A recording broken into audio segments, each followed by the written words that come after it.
حضور اقدس صلی اللہ علیہ وآلہ وسلم نے فرمایا کہ جو آدمی ہر فرض نماز کے بعد آیت الکرسی پڑھتا ہے تو جنت اور اس کے درمیان صرف موت حائل ہے۔ حضرت ابو ہریرہ رضی اللہ تعالی عنہ ارشاد فرماتے ہیں کہ حضور صلی اللہ علیہ وآلہ وسلم نے ارشاد فرمایا کہ سورۃ البقرہ کی یہ آیات قرآن کی تمام آیتوں کی سردار ہے۔ جس گھر میں پڑھی جائے شیطان اس سے نکل جاتا ہے۔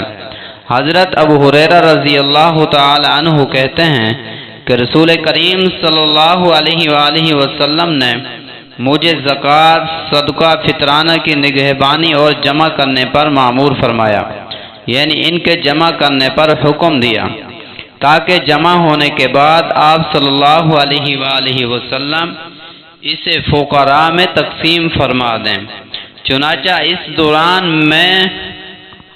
اسی دوران میں ایک آدمی میرے پاس آیا اور اپنے ہاتھوں سے اپنے دامن اور اپنے برتن میں غلہ بھرنا شروع کر دیا۔ میں نے اسے پکڑ لیا اور کہا میں تجھے رسول کریم صلی اللہ علیہ وآلہ وسلم کے پاس لے چلوں گا اور تجھے اس غلط حرکت کی سزا دلواؤں گا۔ اس نے کہا میں ایک محتاج ہوں، میرے اوپر اہل و عیال کا نفقہ ہے اور میں سخت حاجت مند ہوں، یعنی میرے ذمہ قرض وغیرہ بھی ہے۔ حضرت ابو ہریرہ رضی اللہ تعالی عنہ کہتے ہیں کہ میں نے اس کی یہ خستہ حالت سن کر اسے چھوڑ دیا۔ جب صبح ہوئی تو رسول اللہ صلی اللہ علیہ وآلہ وسلم مجھ سے فرمانے لگے کہ اے ابو ہریرہ، تمہارے گزشتہ رات کے قیدی کا کیا ہوا؟ اللہ تعالیٰ نے آپ صلی اللہ علیہ وآلہ وسلم کو اس واقعے کی خبر دے دی تھی۔ میں نے عرض کیا یا رسول اللہ صلی اللہ علیہ وآلہ وسلم، وہ مجھ سے اپنی سخت حاجت اور عیالداری کا رونا رونے لگا، اس لیے مجھے اس پر رحم آیا اور میں نے اسے چھوڑ دیا۔ آپ صلی اللہ علیہ وآلہ وسلم نے فرمایا ہوشیار رہنا، اس نے اپنے حالات کے اظہار میں تم سے جھوٹ بولا ہے، وہ پھر آئے گا، اس لیے آئندہ احتیاط رکھنا۔ میں سمجھ گیا کہ وہ ضرور آئے گا، کیونکہ حضرت صلی اللہ علیہ وآلہ وسلم نے فرمایا ہے کہ وہ پھر آئے گا۔ چنانچہ میں اس کا منتظر رہا۔ وہ آیا اور اپنے دونوں ہاتھوں غلہ بھرنا شروع کر دیا۔ میں نے اسے پھر پکڑ لیا اور کہا کہ اب تو مجھے رسول صلی اللہ علیہ وآلہ وسلم کے پاس لے جاؤں گا تمہیں۔ اس نے کہا کہ مجھے چھوڑ دیجئے، میں ضرورت مند ہوں، میرے اوپر کنبے کا نفقہ ہے، اب آئندہ میں نہیں آؤں گا۔ مجھے اس پر رحم آیا اور میں نے اس کو چھوڑ دیا، اور اس مرتبہ میں نے یہ سلوک اس لیے کیا کہ اس نے آئندہ نہ آنے کا وعدہ کیا تھا، ورنہ تو اس کی حاجت اور ضرورت کے بارے میں اس کا جھوٹ آقا صلی اللہ علیہ وآلہ وسلم کی زبان سے معلوم ہو چکا تھا۔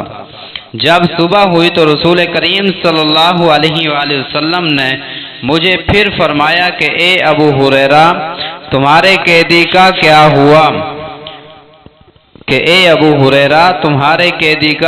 ہوا؟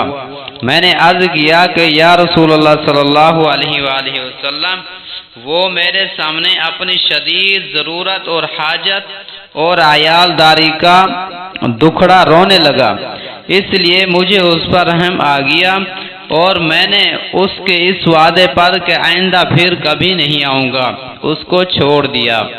آپ صلی اللہ علیہ وآلہ وسلم نے فرمایا ہوشیار رہنا، اس مرتبہ بھی جھوٹ بولا ہے کہ میں آئندہ نہیں آؤں گا، وہ پھر آئے گا۔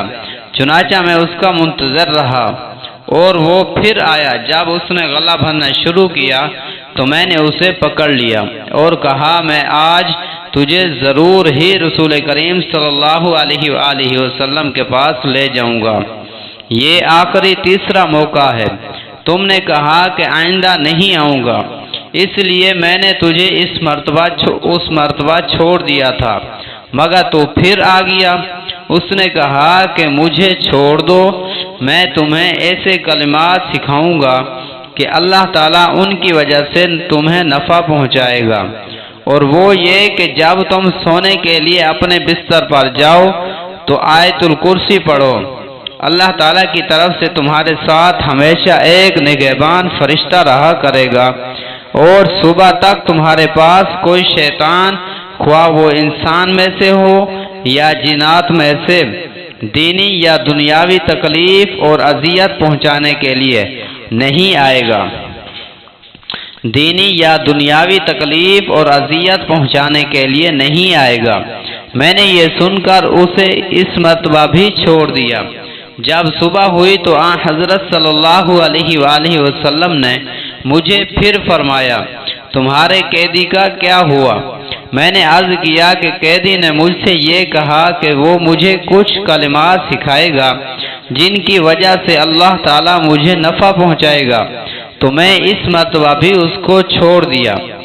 آپ صلی اللہ علیہ وآلہ وسلم نے فرمایا کہ آگاہ رہو، اگرچہ اس نے تم سے ان کلمات کے بارے میں سچ کہا مگر وہ دوسری باتوں میں جھوٹا ہے، اور تم جانتے ہو کہ تم ان 3 راتوں میں کس سے مخاطب تھے، کس سے مخاطب تھے؟ میں نے کہا نہیں۔